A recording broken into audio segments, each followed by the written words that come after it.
How to fix PayPal permanent limitation problem. Hey guys, welcome back to our YouTube channel and let us get started. For this process, you can also use your PayPal application or you can just use your web browser for that. So I'm going to go ahead with the second option. Open your Chrome application. At the top search bar, type in paypal.com and then get logged into your PayPal account. Here tap on three bar icon on your top left corner, then tap on the gear icon. At the bottom page, you will see Contact Us under PayPal icon. Tap on Contact Us.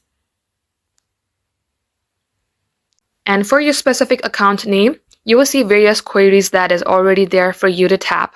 You can tap on Why is my PayPal account limited?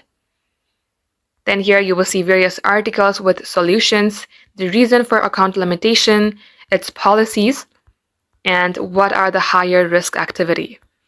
Here under Was this article helpful, you have to tap on No, and then you have to type in the problem.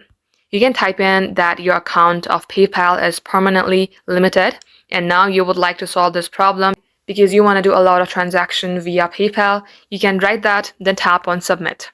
And likewise, just wait for PayPal to reach out to your email address and get up with your customized solution. So that is all for today and thank you for watching.